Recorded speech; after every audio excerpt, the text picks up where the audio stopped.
ಹೆಚ್ಡಿಕೋಟೆಯಲ್ಲಿ ಜಿಲ್ಲಾ ವಕ್ಫ್ ಸಲಹಾ ಸಮಿತಿ ಸಭೆ. ಸಮುದಾಯದ ಜನರ ಅಹವಾಲು ಆಲಿಸಿದ ವಕ್ಫ್ ಮಂಡಳಿ.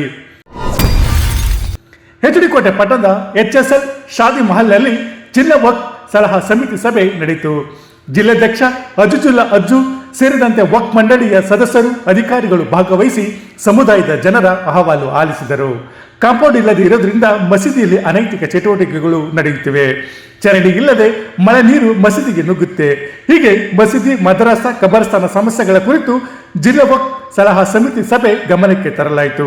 ಇಡೀ ದಿನ ಸಮುದಾಯದ ಜನರ ಅಹವಾಲು ಆಲಿಸಿದ ಜಿಲ್ಲಾ ವಕ್ಫ್ ಸಲಹಾ ಸಮಿತಿ ಸಭೆ ಆದಷ್ಟು ಬೇಗ ಎಲ್ಲ ಸಮಸ್ಯೆ ಬಗೆಹರಿಸುವ ಭರವಸೆ ನೀಡಿತ್ತು. ಸಭೆಯಲ್ಲಿ ಮಾತನಾಡಿದ ಅಜುಜುಲ್ಲಾ ಅಜ್ಜು ಅವರು, ವಸತಿ ವಕ್ಫ್ ಮತ್ತು ಅಲ್ಪಸಂಖ್ಯಾತರ ಕಲ್ಯಾಣ ಇಲಾಖೆ ಸಚಿವ ಜಮೀರ್ ಅಹಮದ್ ಖಾನ್ ಸೂಚನೆ ಮೇರೆಗೆ ಮೈಸೂರು ಜಿಲ್ಲೆಯ ಪ್ರತಿಯೊಂದು ತಾಲೂಕಿಗೆ ನಾವೇ ಭೇಟಿ ನೀಡಿ ಜನರ ಅಹವಾಲು ಆಲಿಸುತ್ತಿದ್ದೇವೆ. ವಕ್ಫ್ ಸಂಸ್ಥೆಗಳ ಬೈಲ ಕಮಿಟಿ, ವಕ್ಫ್ ಆಸ್ತಿಗಳ ಬಗ್ಗೆ ಸಂಪೂರ್ಣ ಮಾಹಿತಿ ಕಲೆ ಹಾಕಿದ್ದೇವೆ. ವಕ್ಫ್ ಬೋರ್ಡ್ಗೆ ಸಂಬಂಧಪಟ್ಟ ಆಸ್ತಿ ಅನುದಾನದ ಖರ್ಚು ವೆಚ್ಚಗಳ ಬಗ್ಗೆ ವಿವರ ಪಡೆಯಲಾಗಿದೆ. ಮುಖ್ಯವಾಗಿ ಮಸೀದಿ ದುರಸ್ತಿ, ಕಾಂಪೌಂಡ್ ನಿರ್ಮಾಣಕ್ಕೆ ಜನರು ಮನವಿ ಮಾಡಿದ್ದಾರೆ. ಆದಷ್ಟು ಬೇಗ ಈ ಎಲ್ಲ ಸಮಸ್ಯೆಗಳ ಬಗೆಹರಿಸಲಾಗುವುದು. ವಕ್ಫ್ ಮಂಡಳಿಯಿಂದ ಬಡ ವಿದ್ಯಾರ್ಥಿಗಳಿಗೆ ಆರ್ಥಿಕ ನೆರವು, ಪ್ರತಿಭಾ ಪುರಸ್ಕಾರ, ಅನಾರೋಗ್ಯ ಪೀಡಿತರಿಗೆ ಚಿಕಿತ್ಸಾ ವೆಚ್ಚ ಭರಿಸಲಾಗುತ್ತೆ ಎಂದು ಹೇಳಿದರು. ಇಡೀ ಜಿಲ್ಲಾ ವಕ್ಫ್ ಮಂಡಳಿ ಮತ್ತು ಎಲ್ಲ ಅಧಿಕಾರಿಗಳ ಜೊತೆ ಸೇರಿ ಇವತ್ತು ಬೆಳಗ್ಗೆಯಿಂದ ಇಡೀ ತಾಲೂಕಲ್ಲಿ ವಕ್ಫ್ ಮಂಡಳಿ ಏನು ಸಮಸ್ಯೆಗಳಿದೆ, ವಕ್ಫ್ ಪ್ರಾಪರ್ಟಿಗಳದ್ದು ಏನು ಸಮಸ್ಯೆಗಳಿದೆ, ಎಲ್ಲೇ ಅನುದಾನ ಬಂದಿತ್ತು, ಏನು ಖರ್ಚಾಗಿತ್ತು, ಮುಂದೆ ಏನು ಅನುದಾನ ಕೊಡಬೇಕಂತೇಳಿ ನಮ್ಮ ವಕ್ಫ್ ಮಿನಿಸ್ಟರ್ ಆದ BZ ಜಮೀರ್ ಅಹಮದ್ ಖಾನ್ ಅವರ ಆದೇಶದ ಮೇಲೆ ಇವತ್ತು ಬೆಳಗ್ಗೆಯಿಂದ ನಾವೆಲ್ಲ ಕಡೆ ಭೇಟಿ ಕೊಟ್ಟು ಹಲವಾರು ಸಮಸ್ಯೆಗಳು ಇಲ್ಲಿ ಬಗೆಹರಿಸಿದ್ದೀವಿ. ಮತ್ತು ಅದೇ ರೀತಿ ನಮ್ಮ ವಕ್ಫ್ ಮಂಡಳಿ ವತಿಯಿಂದ ನಾವೇನು ಮಾಡ್ತೀವಿ, ಬಡವರು ವಿದ್ಯಾರ್ಥಿಗಳಿಗೆ ಅನುದಾನ ಬರೋಂಥ ಅನುದಾನದಲ್ಲಿ ಮತ್ತು ಆದಾಯ ಇರೋಂಥ ಸಂಸ್ಥೆಗಳಿಂದ ನಾವು ಈ ಬಡವ್ರ ಮಕ್ಕಳಿಗೆ ಓದೋಂಥ ಎಜುಕೇಷನ್ ಮಕ್ಕಳಿಗೆ ಸಹಾಯ ಮಾಡೋಂಥದ್ದಾಗಿರ್ಬೋದು, ಇದೇ ರೀತಿ ಹೆಲ್ತ್ ಬಗ್ಗೆ ಸಹಾಯ ಮಾಡೋಂಥದ್ದಾಗಿರ್ಬೋದು.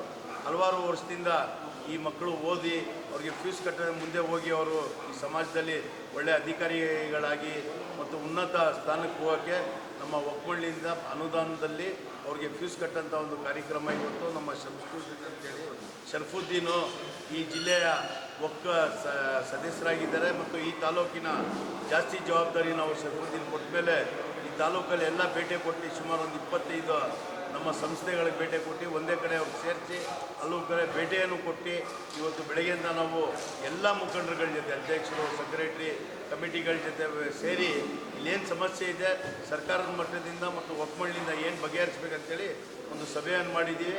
ಆ ಸಭೆಗೆ ಎಲ್ಲ ಮುಖಂಡರುಗಳು ಸೇರಿ ಇವತ್ತು ಎಲ್ಲ ನಮ್ಮ ಜಾಮಿಯಾ ಮಸೀದಿ ಮುಖಂಡರುಗಳಾಗಿರ್ಬೋದು, ಕಬ್ರಸ್ತಾನ್ ಅವರು, ಈದ್ಗಾ ಕಮಿಟಿಯವರು ಎಲ್ಲ ಬಂದು ಇವತ್ತು ಸಮಸ್ಯೆ ಹೇಳ್ಕೊಂಡವ್ರೆ.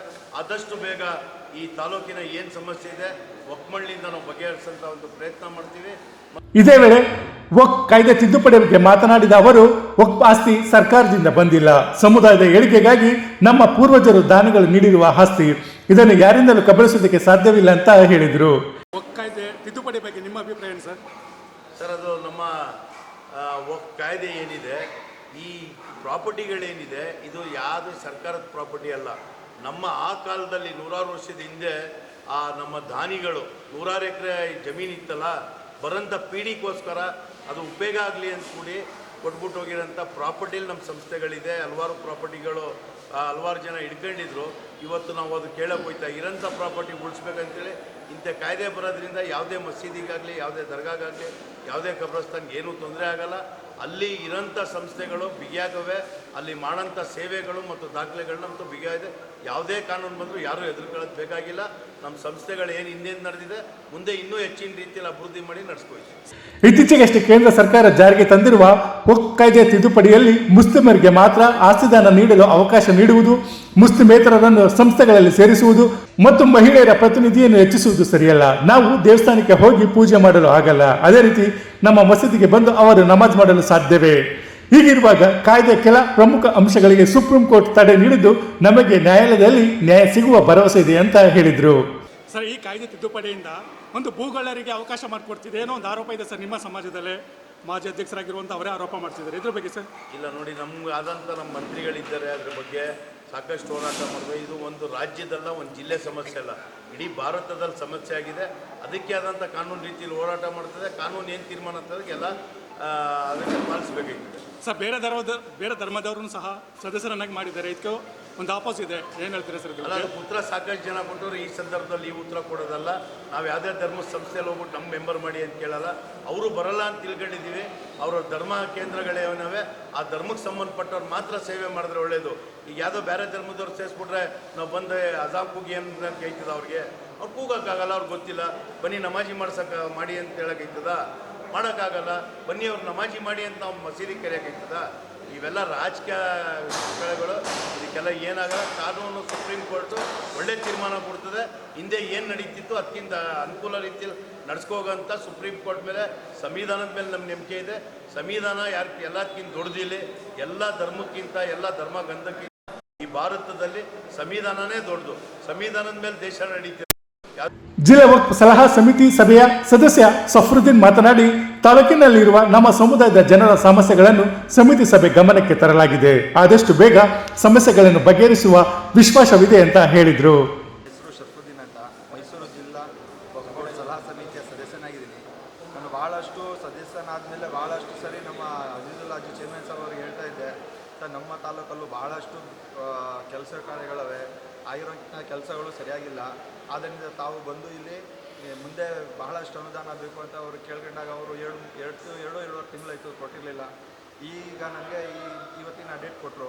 ಇದರಲ್ಲಿ ನಮ್ಮ ತಾಲೂಕಿನ ಕೆಲವು ಬಹಳಷ್ಟು ಮುಖಂಡರುಗಳನ್ನ ಸಭೆ ಮಾಡೋಕ್ಕೆ ಎಲ್ಲ ಮಾಡಿದೆ. ಬಟ್ ಅವರ ಸಹಕಾರ ಇರಲಿಲ್ಲ. ಇಲ್ಲದೇ ಇದ್ದರೂ ಸಹ ಅದ್ದೂರಿಯಾಗಿ ತಾಲೂಕಿನ ಜನತೆ, ತಾಲೂಕಿನ ಯುವಕರು ಮತ್ತು ಇಕ್ರಾ ಫೌಂಡೇಶನ್ನು ಮತ್ತು ಸಲೀಮ್ ಅವರು ತುಂಬ ಜನ ಎಲ್ಲ ಸೇರಿ ನನಗೆ ಭಾಳಷ್ಟು ಬೆಂಬಲ ಕೊಟ್ಟರು. ಆ ಬೆಂಬಲದಿಂದ ನಾನು 15 ಅಷ್ಟು ಮಕ್ಕಳಿಗೆ ಚಕ್ ವ್ಯವಸ್ಥೆ ಆಗಲಿ, ಇನ್ನೂ ಗಂಟ ನಮ್ಮ ಈ ತಾಲೂಕಲ್ಲಿ ಒಳ್ಳೆಯ ಮಾರ್ಕ್ಸ್ ತಗೊಂಡಿರೋ ಮಕ್ಕಳಿಗೆ ಗುರುತಿಸಲಿಲ್ಲ. ಇವತ್ತು ನಾನು ಆ ಕೆಲಸ ಮಾಡಿದ್ದೀನಿ.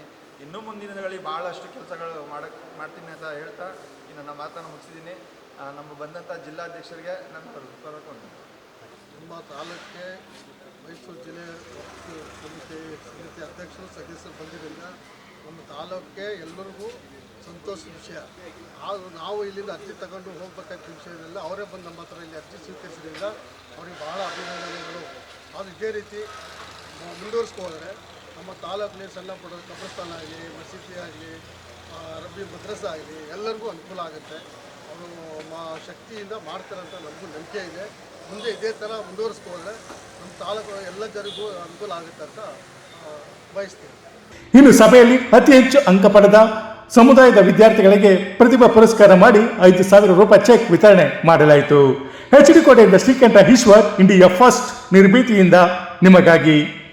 ಇಂತಹ ನೈಜ, ಇಂಟ್ರೆಸ್ಟಿಂಗ್ ಹಾಗೂ ಕ್ಯೂರಿಯಾಸಿಟಿ ಸುದ್ದಿಗಳು ನಿಮಗೆ ಸಿಗಬೇಕು ಅಂದರೆ ಇಂಡಿಯಾ ಫಸ್ಟ್ ಟಿವಿ ಸಬ್ಸ್ಕ್ರೈಬ್ ಮಾಡಿ. ಒಂದು ಲೈಕ್ ಕೊಟ್ಟು ವಿಡಿಯೋ ಶೇರ್ ಮಾಡುವ ಮೂಲಕ ನಮ್ಮನ್ನು ಮತ್ತಷ್ಟು ಪ್ರೋತ್ಸಾಹಿಸಿ. ಇಂಡಿಯಾ ಫಸ್ಟ್ ನಿರ್ಭೀತಿಯಿಂದ ನಿಮಗಾಗಿ.